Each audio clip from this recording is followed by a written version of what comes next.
Bonjour à tous, je vous souhaite la bienvenue sur ma chaîne qui s'appelle Vivre son authenticité avec sérénité.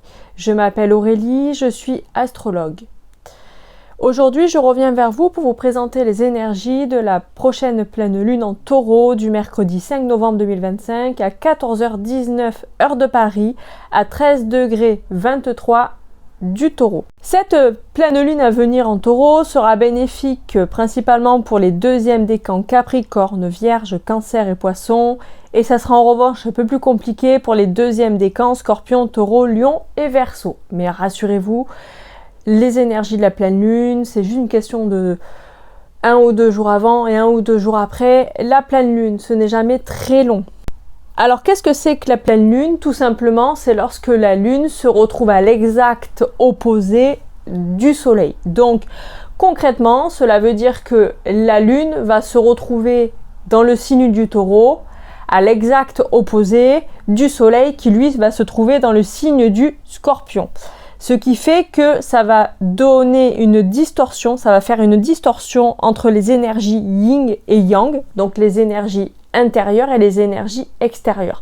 Tout simplement, cela veut dire que nos aspirations intérieures, nos envies, nos rêves et tout ce qui touche notre, ce qui nous fait vibrer entre guillemets, tout ça va se retrouver à l'opposé de ce que nous vivons quotidiennement dans notre vie.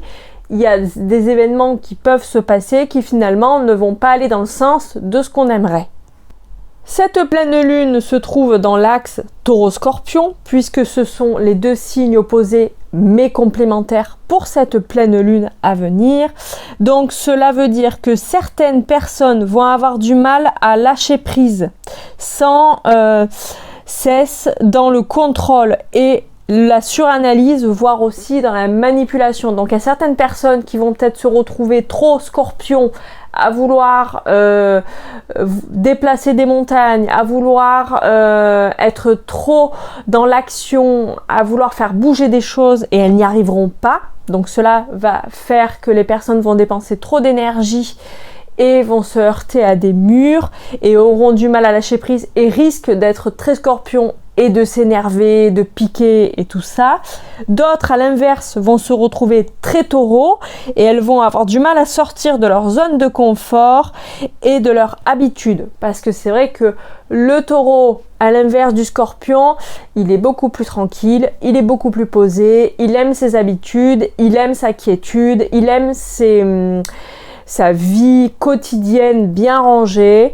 Donc il y a certaines personnes qui risquent d'avoir du mal à sortir de cette zone de confort. Alors certains vont trop être dans l'action, comme je le disais tout à l'heure, et trop vouloir faire de choses et sortir de leur zone de confort, et ces personnes-là mériteraient de lâcher prise et de se laisser aller. Et d'autres auront du mal par contre au contraire à aller vers l'inconnu, vers des choses qui pourraient leur être bénéfiques. Elles auront du mal à sortir de leur quotidien. Et elles auront du mal à se prendre en main et elles auront aussi une sensation d'insécurité.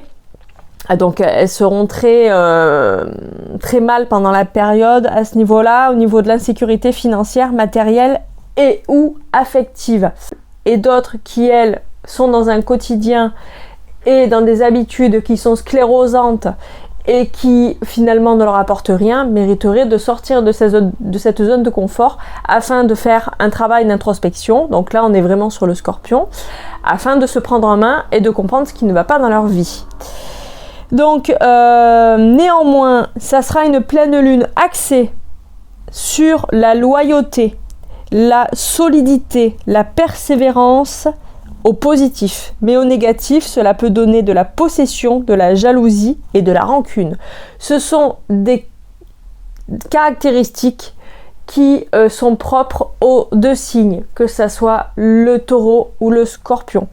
Ces deux signes-là sont très loyaux, sont très persévérants, solides.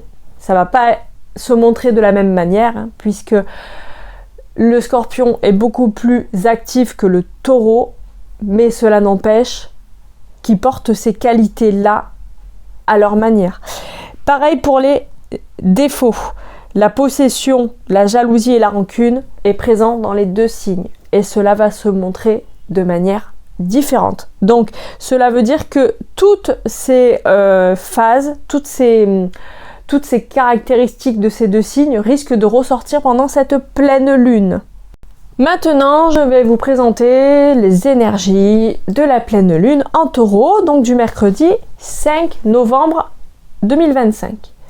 Donc déjà, dans un premier temps, nous avons Mars et Mercure qui seront en Sagittaire. Donc certaines personnes penseront à voyager, à l'expatriation, à l'évasion. Alors, soit elles penseront à ça, soit elles mettront des actions en place pour pouvoir voyager, s'expatrier, s'évader, enfin tout dépend les personnes. D'autres seront d'humeur philosophique et curieuse. Il faut savoir que un Mercure et un Mars en Sagittaire, on est vraiment sur l'expansion de soi, on est sur des questions existentielles, sur la spiritualité, voire la religion. Donc il y a vraiment une connexion à plus grand que soi. Donc certains pourraient avoir un appel de plus grand qu'eux, donc comme un appel de Dieu par exemple, c'est ce que je viens de dire. D'autres pourraient agir ou se questionner sur l'avenir de l'humanité d'un point de vue spirituel. Donc il y a vraiment des questions très philosophiques qui vont se poser pendant cette pleine lune, en plus donc de cet axe taureau-scorpion, parce que le scorpion, c'est un signe d'introspection, c'est un signe où l'on va aller chercher au fond de nous ce qui nécessite d'être solutionné, réparé, transmuté, libéré. Donc en plus de ça, nous allons avoir une forme de spiritualité qui va arriver pendant cette pleine lune. Donc de plus, Saturne et Neptune se retrouvent conjointes toutes les deux en Poisson. Donc le Poisson, c'est aussi un signe très spirituel, hein, c'est le signe des médiums, c'est le signe de la connexion au monde spirituel, donc aux guides, aux anges, aux archanges, donc c'est le signe des médiums. Donc cela veut dire que certains pourraient avoir l'appel de rentrer dans les ordres ou se mettre au service de Dieu, ou d'autres pourraient avoir faire des sorties de corps pendant la période. Avec un Mercure et un Mars en Sagittaire, c'est tout à fait possible qu'il y ait des personnes qui se retrouvent avec des connexions médiumniques pendant la période, ou d'autres qui pourraient faire des petits voyages astro et aller se balader un petit peu dans les mondes subtils qui nous entourent. Ensuite, la maîtresse de cette pleine lune se trouve être Vénus. Et oui, Vénus gouverne le signe du Taureau. Elle gouverne aussi le signe de la Balance, donc Vénus gouverne deux signes, elle gouverne le Taureau et la Balance. Mais cela se traduit différemment. Il y a des similitudes certes, mais il y a des choses différentes. Donc il se trouve en plus que Vénus sera à domicile dans le signe de la Balance. Alors, c'est la maîtresse de la pleine lune, puisque la pleine lune se trouve en Taureau, mais elle sera aussi à domicile en Balance. Donc il y a une double efficacité pendant cette pleine lune. Donc Vénus en Taureau va se traduire beaucoup par la sensualité, parce que le Taureau c'est quand même un signe épicurien, c'est un signe qui aime bien vivre la vie par ses 5 sens, c'est un signe, les natifs du Taureau ce sont des personnes qui aiment manger, c'est des épicuriens, ils aiment profiter de la vie, ils aiment la bonne chair, et ils sont très sensuels. Par contre, ce qui va se retrouver chez le Taureau avec Vénus, c'est surtout l'aspect financier. Le Taureau a un besoin viscéral de se sentir en sécurité, surtout au niveau matériel et au niveau financier. Le Taureau, il se sent bien qu'à partir du moment où il sait qu'il a ses ressources financières assurées.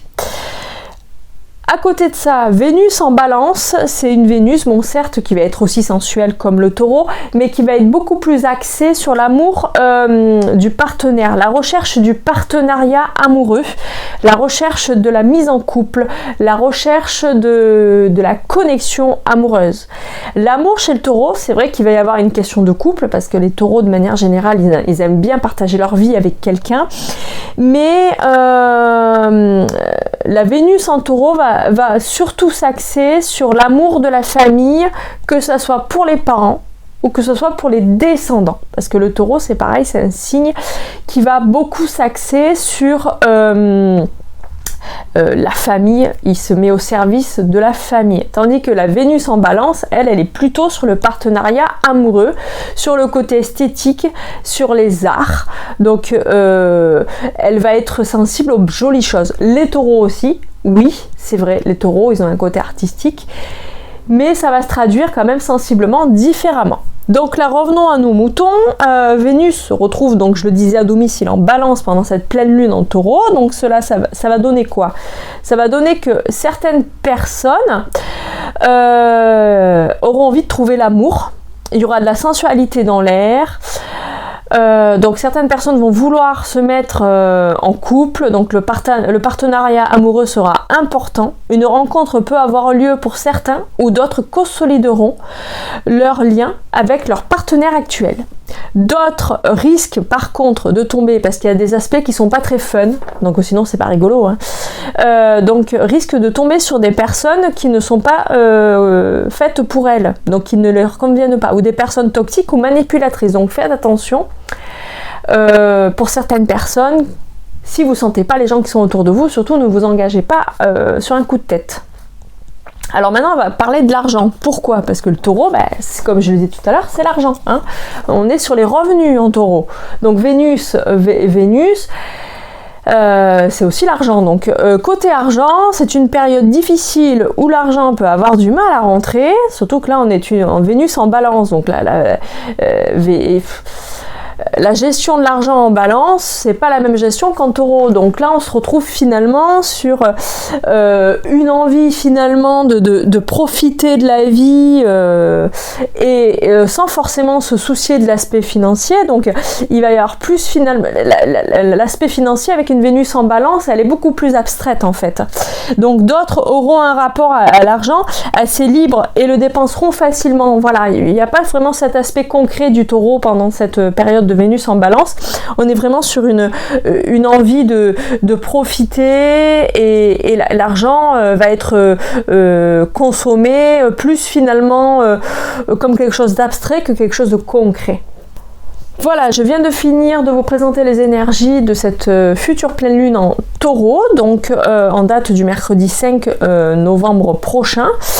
Si ma vidéo vous a plu, je vous invite à liker, commenter, partager ma vidéo ou vous abonner à ma chaîne si ce n'est pas encore fait. L'astrologie est un excellent outil de développement personnel. Elle vous apprend à mieux vous connaître, mieux vous aimer, mieux vous comprendre et mieux vivre avec vous-même. L'étude de votre thème natal vous permet de revenir vers vous, revenir vers votre authenticité. Le thème natal contient toutes les informations vous concernant, de votre communication, à votre vie professionnelle, à votre vie amoureuse, à votre lien à votre famille, au lien avec vos amis aussi. Tout est inscrit dans votre thème natal. Donc si vous souhaitez en savoir davantage sur vous-même, ou que vous êtes tout simplement curieux, ou que vous avez envie de découvrir l'astrologie, n'hésitez pas à me contacter. Toutes mes coordonnées sont sous la vidéo, dans la barre de description. Je vous remercie. Je vous souhaite une très belle journée ou une très belle soirée. Tout dépend le moment où vous regardez ma vidéo. Et je vous dis à bientôt.